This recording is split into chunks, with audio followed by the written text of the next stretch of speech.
Hello and welcome to Thaiger Bites. I'm Jay, and joining me once again, like always, is Tim Newton. Nice to be here in Bangkok. That's right, we're here. We're finally in the thick of it. We're in the big city, providing you the comments and the feedback show that we always do. This is real. This It's a is window. real. That's That's right. Bangkok. That's right. We're finally in the dark red zone. But this isn't our new set.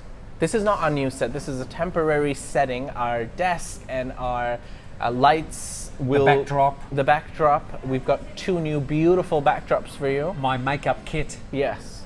Facelifts, everything's available in Bangkok. And No, hair I don't need extensions. Hair extensions. Which one am I going to get extended? Well, the sides you can get extended, Oh, and yeah, then that'll the look top really- half you can just wear a wig. That looks so attractive. I've got some messages here Okay. from, this relates to Prayut Chan-o-cha, the Prime Minister of Thailand, who last night did a sort of a message to the nation about the reopening in November. Okay. Very high in rhetoric, quite low on details, but the basic details were... The basic details were that starting November 1st, tourists coming from low-risk countries, that there's about 10 of them, will be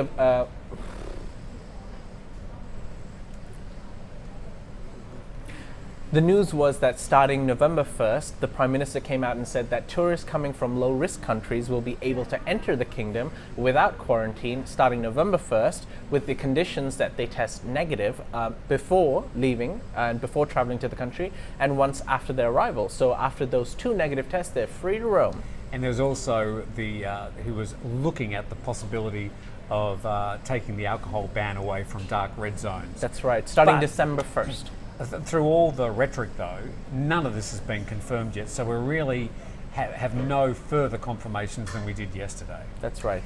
Stay tuned for the latest information on thethaiger.com. But five people have responded, well, actually many people responded. I've pulled these ones out. Soy Dog said it will be interesting to see what this really means. He says, I've asked the CCSA to urgently consider within this week, so it's not a done deal yet. There's also the question of what this means in terms of the COE, the Certificate of Entry, and COVID insurance, etc. So he's right. Do you want me to do another one of these about the Sure, COVID thing? go for it. What are your comments about? Different topic? Different topics, nothing to do with the Prime Minister. Jampaman, I'm not exactly sure how. Jampman. Okay, thank you. He says Thailand should really learn how to make announcements and not just teasers. But yeah, what are the other 8 countries? I think he hasn't quite calculated. We know 5 We know out of 5 for sure. the We 10. don't know the other 5. And how will Thai entrance be like regarding requirements? Everybody's going to be asking the same questions. I've just bought a ticket for the 17th of November, so I'm eagerly awaiting further updates.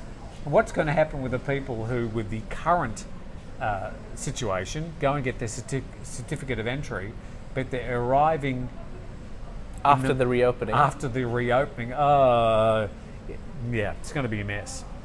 Rick Lag says, or Ryclag, do away with the COE and mandatory China virus INS. What's INS mean? Inc? Maybe he meant China Virus Inc? I have no idea. Anyway, so yeah, we get your general meaning. Yes. What do you got? Right, let's move on to other topics. Now, yesterday we were at the airport and we did Good Morning Thailand at the airport, and some of you commented on my Vietjet experience. Oh yes, this is when you arrived and you were 25 kilograms over. I was 2 kgs overweight, and I had to pay for 20 kgs because that was the minimum. I told you not to bring your hand weights. Well, what to do?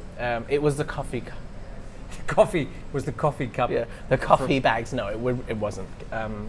These are really heavy. Yeah, by the way, Coffee Culture, providing you the best roast coffee beans and ground coffee from across Thailand. And these beautiful mugs, you can find your roast coffee at www.coffeeculture.asia. Don't have to say the www. Some people need it. So yeah, the bags and the coffee mugs did make their way to Bangkok. You can find your roast coffee, whether it's Robusta, Arabica, a mixture of them, organic, green coffee, coffeeculture.asia. Right. So I've got a comment here from Camila Ferreira Matza, who says, exactly the same thing happened to me. Absurd. We should boycott Vietjet. Settle down. Camilla, no, that's a bit, we do not support this message. Jay However, was wrong. He was 25 kilograms over. I was 2 kg. So. And he did bring his weights and all the coffee culture bags with him. Yes. And tried to stuff them into his backpack. As well as my mum, apparently, according to you. So you were 2 kilograms over, and they wanted to charge you, they did charge you 1,200 baht. Yeah. So the second comment from Farhood, who says, Jay, how much you pay for extra baggage? Thanks. So. The excess baggage actually ended up costing me more than my original ticket price. So it is what it is. Look, at the end of the day, I've calmed down now. I've slept on it. They were just doing their jobs. The rules are very clear. This is the baggage allowed. I was 2 kgs overweight, so they have the right to charge me extra. Most people don't do it, you know. Most airlines or staff, they're quite nice generally in Thailand. If you just smile and say hello, they let you get away with it. I couldn't get away with it this time. It is what it is. Rules are rules. Your charm didn't work. My charm didn't work, unfortunately. I'll tell you where the excess luggage is. RIP 255, and this refers to the Prayut speech last night again, should have opened months ago. It's clear for a while now that the spread from vaccinated foreigners is negligible compared to spread domestically in factories and construction camps. At this point, if you haven't got vaccinated, it's your own fault, especially since oldies are prioritised. Well done, thank you. Right, okay, I've got a comment here from Mike Baker, who says, confused by start of the broadcast. From October 16th, there will be no need for people returning to Phuket to have a PCR or RAT test. Is that for someone returning from somewhere in Thailand or internationally, say from Europe? October 16th is the date for domestic travelers. Not having to have a PCR test to re-enter Phuket. Yes. Just Phuket. Just Phuket for the sandbox. Not for the sandbox, I mean, just entering Phuket domestically. However, November 1st is the day that you should be looking for, Mike. That is, if everything goes to plan, November 1st will be the day where you won't require those tests. Well, you just require it to be negative. You won't have to keep on doing the other tests that were mandatory to do. So we're confused. There's a lot of tests, all right? Mike, just be prepared. Be prepared for anything. Yes. Expect the unexpected. Yeah, but November the 1st is the date you're looking for. Thailand News Today with Jet was on yesterday, and RJ said Thailand is Wu Flu Groundhog Day. Wu Flu, okay. Suggesting that Wu Flu referring to Wuhan, yeah, and I think was named by the former president of the United States. Yes. But saying Groundhog Day, in other words, you know, things aren't changing. I think they are changing. At the moment, they're changing very, very fast, such that we get confused. Right. I've got a comment here from Tuscan John, who's actually talking regarding Squid Game and the violence in this new series that is out in Netflix. So Tuscan John says, the current level of violence that is tolerated and even encouraged by cultures around the world is very disturbing to me. I feel that in general, it could be an indication of the general decay of the values of human society as a whole. I am afraid that age restrictions and warnings about the violence will not discourage people from watching films like this and will encourage more violence around the world. Tuscan John, I think you have a point. Generally, when you try to tell the younger generation, hey, you can't watch this and restrict movies, I think it just makes them want to watch it even more. And you're right, there is more and more violence, and we are actually not sensitive to it anymore. I think the younger generations now, my generation currently, like me, we've seen so much violence that, I mean, it doesn't disturb me as much as it should. So I agree and think that you've got a very good point there, Tuscan John. You should have seen the check-in counter at Vietjet yesterday, talking about violence. Burgess Park, speaking about the same thing, said Squid Game is just brilliant. Netflix should be paying us for all this promotion about Squid Game. To me, I couldn't watch it. I just found it disturbing. Yeah, almost the number one show on Netflix world. I'm a very sensitive person. He is, yeah. Right, moving on. David Griffiths says, "Hi Tim and Jake and crew. I have a quick question. Are vapors and e-cigarettes allowed in Thailand?" David, I think we've gone through this over the past weeks. However, no. Vapor and e-cigarettes are not legal. However, the government is considering to legalize these devices.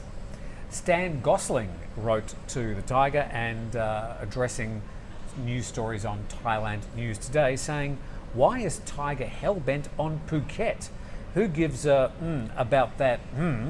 There is a lot more interesting things going on in the rest of the kingdom, but your blinkered view is incorrigible." How dare you, Tim? Why do you keep talking about Phuket all the time? Well, just to clarify, we've said this so many times before, but the big news story for the past 3 months about the reopening of Thailand was the sandbox, which originated in Phuket. As it happened, we were stuck in Phuket. We couldn't get back to our Bangkok office. And so we did speak a lot about the sandbox and Phuket. And we had a number of guests. We gave the sandbox more coverage, pro and against the sandbox, than any other media.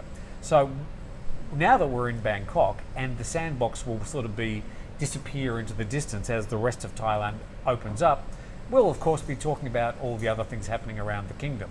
Last Friday's show, we concentrated on speaking about the future of Pattaya and what they're going to be doing there. So I think you're wrong. We're not hell-bent on Phuket. It was just that was the feature story. Thank you, Stan. Right, a comment here from Stephen Bird, our number one fan, especially me. He says, "You do not have to pay YouTube Premium to avoid seeing ads. You just have to know how to use the internet, which you pair obviously don't." Tim, what do you think about ad blockers? Well, okay, there are ad blockers available. YouTube Premium is basically an ad blocker for YouTube. Now, if you pay for an ad blocker, if you watch us, we still get some of that money, even though we're not getting it from ads. So it doesn't matter whether you block the ads or not, we're still getting some income from that. Ad blockers generally you can use, they don't work all the time, and also companies like Facebook and YouTube are trying to find get-arounds so that the ad blockers don't work. Yeah. So there's going to be this game between the other tech companies trying to, because at the end of the day, the content relies on some form of remuneration, and advertising is the main one. Nobody likes advertising. Everybody, too many ads. But we have to buy these expensive shirts and build these expensive sets. Right. Any more comments from you? I've got one from Bill C, who says, "If a country requires tourists to get their noses poked 4 times after 2 shots of vaccine, I'm not going to that country." Well, it looks like, Bill, after November the 1st, there may be less pokes up the nose. Yes. And you will still require the 2 shots of vaccine. But after November the 1st, if the CCSA and the Public Health Department and the Thai Cabinet approve, and it's gazetted, you will only require a PCR test before your flight and when you arrive in Thailand. But we get what you're saying. Thank you. Right. My last comment will be from X-Ray 911. Everybody hold on to your seats. Here we go. "I can't recognize Jay from before. What I noticed is how fast the vaccinated seem to age. After the first 2 months, it's like they age years in a month." So I believe X-Ray is a regular watcher of the show. Thank you for watching the show, X-Ray. You have really aged. Yeah, however, he believes that since I have been vaccinated, I have aged over the months. So it might just be working with me. It's actually to do with him, X-Ray, if I'm being completely honest. Well, I've been double vaccinated. Have I aged a lot? Yes. Okay, good. According to X-Ray. Yeah, so X-Ray, I think I responded to your comment by saying, "What a load of rubbish." He actually did continue, and we haven't got the rest of that comment on screen, but I just thought it was funny. He went into a whole lot of long words that we can't even pronounce or spell. However, okay, that's your opinion. Thank you for the comment, X-Ray. Bye-bye, X-Ray. Right, and those are all... Too many X-rays, I think. Too many X-rays, sorry. Yeah. So those radiation Yeah. really makes you age. Yeah, those are all the comments for today. If you'd like to comment and give us your feedback, please leave them in the comment section below. You can do that on YouTube, Facebook, Instagram, and Tiger Talk Forum on our website. As for me, thank you, Tim, for joining the show. Thank you. No buttons today, so no thank you to Jason. No, the cameras are on auto. Yeah, that's right. We're doing a classic, a Tiger classic on the go shooting for the viewers, for the team. Basically 2 iPhones. That's right. So yeah, thank you for watching the show. We hope you liked it. Please click like and subscribe. And also, we'll see you tomorrow morning. Have a great Monday. Sorry, is it Tuesday now? Have a great Tuesday.